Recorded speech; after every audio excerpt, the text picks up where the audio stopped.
السلام علیکم جی. ہماری بڑی خواہش تھی, میں نے یہ ویلاگ 2-3 دفعہ ریکارڈ بھی کیا, کم از کم 2 دفعہ تو مجھے یاد پڑتا ہے میں نے کیا, لیکن باوجود میں نے اس کو اپلوڈ نہیں کیا کیونکہ ہمارے اندر اتنا تپڑ نہیں تھا کہ ہم اس کے اوپر بات کر سکتے یا اس کا جو بیک لیش آنا تھا اس کو برداشت کر سکتے.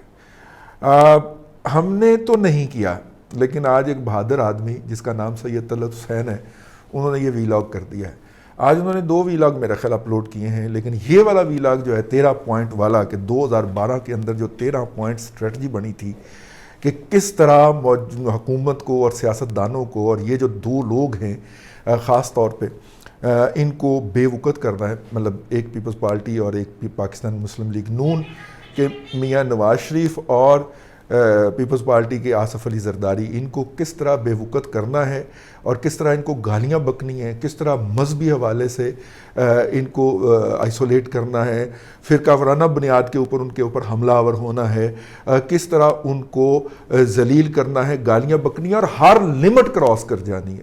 ٹھیک ہے, تو یہ جو 13 نکاتی اسٹریٹجی بنی تھی جس کے اوپر آج سید طلعت حسین نے وہ ویلاگ کر دیا, مینوں اندروں بڑی خوشی ہے کہ چلو ہم نے نہیں کیا اور کر کے بھی اپلوڈ نہیں کیا, لیکن انہوں نے بہادری دکھائی اور انہوں نے وہ کر دیا. انہوں نے اپنی پرانی کوئی ڈائری نکالی اور اس میں بتایا کہ انہوں نے اس وقت رپورٹ بھی کیا تھا کہ یہ ایک اسٹریٹجی بنی ہے اور اس اسٹریٹجی کو انہوں نے ڈسکس کر دیا. اسٹریٹجی کیا تھی اس کے لیے آپ ان کا ویلاگ دیکھ لینا, ہم کیوں دہرائیں.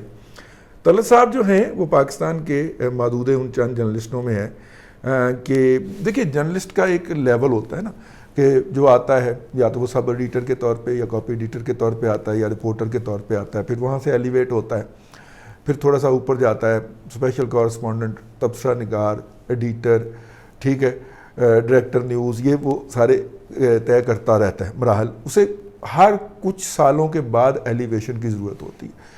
دنیا بھر کے اندر یہ ہوتا ہے, کچھ جرنلسٹ جو ہیں وہ بک رائٹنگ کی طرف چلے جاتے ہیں سمور ہرش کی طرح, اور کچھ لوگ جو ہیں وہ ادھر آ جاتے ہیں, ان کو حکومتیں پک کر لیتی ہیں کیونکہ ان کے اوپر حکومت اس معاشرے کا, اس سوسائٹی کا, اس اکانومی کی انویسٹمنٹ ہوئی ہوتی ہے. تو ان کو پھر ایلیویٹ کر کے ہم ڈپلومیسی میں, انٹرنیشنل نیگوسیشن میں لے آتے ہیں. جیسے آپ دیکھیں کہ پاکستان کے اندر پہلا بیچ جس کو, جو میری نظر میں ہے, اس سے پہلے بھی بہت سارے ہوں گے, اب میرا مطلب ہے کہ برنا صاحب جو تھے وہ پریس اٹاشی کے طور پہ ریٹائر ہوئے تھے نا, بیسیکلی تو وہ جرنلسٹ تھے اور جرنلزم سے وہ اوپر گئے تھے. اسی طرح جو پہلا بیچ ہم دیکھتے ہیں وہ ان میں سے 3 جو سٹارز ہیں ان کو آپ دیکھ لیجئے, ایک مشاہد حسین سید صاحب, دوسری ملیحہ لودھی صاحبہ اور تیسرے جناب حسین حقانی صاحب. یہ تینوں جرنلزم کے راستے سے آئے نا, اور پھر جب جرنلزم کے راستے سے آئے اور وہ بہت بڑے ہو گئے تو ہم نے سوچا کہ ہماری ریاست نے یا ریاست کے کو چلانے والوں نے سوچا کہ ان سے کچھ کام لیا جائے, تو پھر ان کو ہم نے اہم ذمہ داریاں دیں اور انہوں نے وہ اہم ذمہ داریاں بہت احسن طریقے سے انجام دیں. لیکن یہ ان کا جو احسن طریقے سے پرفارم کرنا تھا یہ کسی کو غیر احسن لگا, تو پھر انہوں نے ان کو بے وقت کرنے کے لیے کمپین چلائیں, کریکٹر اسیسنیشن کی کمپین چلائیں, اور انہوں نے فائلیں بنا کے دیں حسین حقانی کے خلاف. تو پھر نواز شریف صاحب کالا کوٹ پہن کے تو سپریم کورٹ بھی چلے گئے. تو یہ ساری جو حرکتیں کی بنیادی طور پہ, یہ جب ہم اپنے آپ سے اپنے اعضاء کے اندر فائرنگ کرنے کے اندر, اپنے ٹانگ کے اندر گولی مارنے میں مصروف تھے, دنیا نے ایسا نہیں کیا. اور دیکھیں آپ کہہ سکتے ہیں کہ اس کے اندر ایک پیراڈائم شفٹ آیا ہے, اور پیراڈائم شفٹ کیا آیا, ٹیکنالوجی کا آیا کہ آن لائن ٹیکنالوجی جو آ گئی ہے, جو ہمارا سوشل میڈیا آ گیا, اس نے جو پرانے اخبارات کے جو جرنلسٹ تھے ان کو ارریلیونٹ کر دیا. تو ان جرنلسٹ کو انڈینز نے تو یہ کیا نا کہ پرنٹ نام کا ایک ادارہ بنا کے سارے وہاں پہ ڈمپ کر دیا, اب وہاں پہ بیٹھ کے وہ جرنلزم کر رہے ہیں. اور نئی نسل کو لے کے انہوں نے سوشل میڈیا کے اوپر ایک یہ لگار کی, ان سے ہی سیکھ لیتے یار, آج کل مذاکرات کر رہے ہو تو ان سے ہی سیکھ لیتے. لیکن نہیں, جب یہ سوشل میڈیا آیا اور سوشل میڈیا کے اوپر جو تھا وہ ایک نئی جنریشن کو انڈکشن ملی اسٹیبلشمنٹ کے لیول کے اوپر, تو اسٹیبلشمنٹ کے بوزنوں جو اس وجہ سے ایلیویٹ ہوئے تھے انہیں یہ اپنے سے بہت بڑے لگنے شروع ہو گئے. میں سمجھتا ہوں ایمانداری سے پاکستان کے اس وقت جو 3-4 ٹاپ کے جرنلسٹ ہیں, حامد میر صاحب ہیں, طلعت حسین صاحب ہیں, فہد حسین صاحب ہیں, یہ لوگ تو پاکستان کے کہیں اقوام متحدہ میں مستقل مندوب ہونے چاہیے. ٹھیک ہے. یہ اور بھی بہت ساری اس طرح کی اسائنمنٹ ہوتی ہیں. یہ لوگ تو ان اسائنمنٹس پہ ہونے چاہیے. اب ان کا اس قوم کو واپس کرنے کا وقت تھا, اور جب یہ ریٹرن کرنے کا وقت تھا تو ہم نے ایسے, ہم محسن کش قوم ہیں یا ہیرو کش قوم ہیں, ہماری اسٹیبلشمنٹ ہے کہ اس نے ان کے اوپر باقاعدہ کتے چھوڑے ہوئے ہیں جو روزانہ ان پہ بھونک کے سوتے ہیں. یہ بہت بڑے دماغ ہیں اس سوسائٹی کے جن کے اوپر اس سوسائٹی نے انویسٹ کیا ہے. ان کو ہم نے مارجنلائز کر کے کارنر میں بٹھا دیا. اینی ہاؤ, میرا تعصب ہو سکتا ہے ان دوستوں کے, ان احباب کے حوالے سے, آپ اس سے ڈفر بھی کر سکتے ہیں, لیکن میں ایمانداری سے یہ سمجھتا ہوں کہ یہ ان لوگوں کی جگہ نہیں ہے جن کے اوپر ہم نے ان کو تنگے رکھا ہوا ہے. ٹھیک ہے. اب طلعت صاحب کا یہ سٹیٹس تو نہیں ہے نا کہ وہ روزانہ ایک ویلاگ کر کے اس قوم کے اندر جو کچھ چند ایک سین ذہن رہ گئے ہیں ان کو سمجھانے کی کوشش کریں کہ اصل میں ہو کیا رہا ہے. اس سے تو کسی اچھے لیول پہ ہونا چاہیے فیصلہ. اور یہ جو 4 دن کا بچونگڑا آپ نے معید یوسف بٹھا دیا لا کے, یہ تو انٹرن ہی ہوگا نا ان کا. ٹھیک ہے نا, ان کے پاس آ کے انٹرنشپ کرے گا اور ان کے سگنیچر سے اس کے کیریئر کا آغاز ہوگا کہیں پہ بھی اگر ہم بات کر لیں. اینی ہاؤ, یہ اور ان کے ماشاءاللہ انٹرنیشنل رابطے بھی, لنکیجز بھی جرنلزم کے حوالے سے موجود ہیں. تو پھر ہمیں نہیں ڈھونڈنا پڑے گا نا کہ مذاکرات فلانی جگہ پہ کون کرے اور فلانی جگہ پہ رابطہ کون کرے. ان کے رابطے تھے, ان رابطوں کو قوم کے بہترین مفاد میں استعمال کیا جا سکتا تھا. اینی ہاؤ, طلعت صاحب نے وہ ویلاگ کر دیا اور مجھے اس ویلاگ کی بڑی خوشی ہے.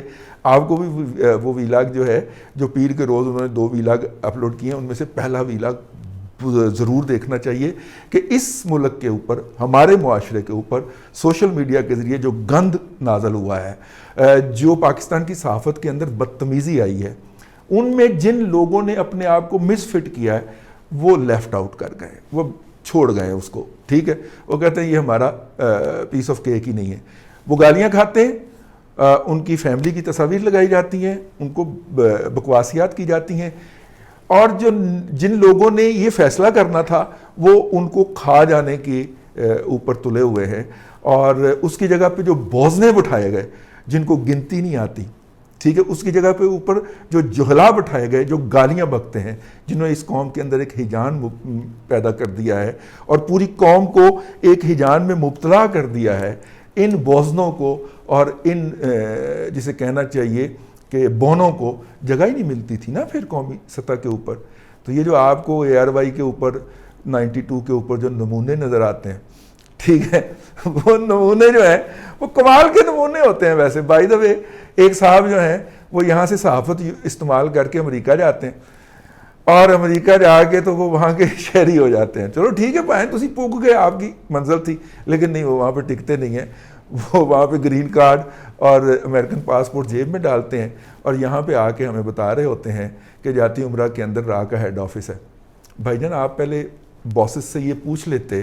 ٹھیک ہے. وہ ہیں ایک صاحب جی, وہ کسی زمانے کے اندر بڑا ٹرینڈ چلا تھا پاکستان کی صحافت میں کہ KPI ایک نیوز ایجنسی ہوتی تھی, کشمیر پریس انٹرنیشنل, وہ پاکستان کے صحافیوں کو اکٹھا کر کے LOC دکھانے لے کے جایا کرتی تھی کہ یہاں LOC کے پار بڑا ظلم ہو رہا ہے.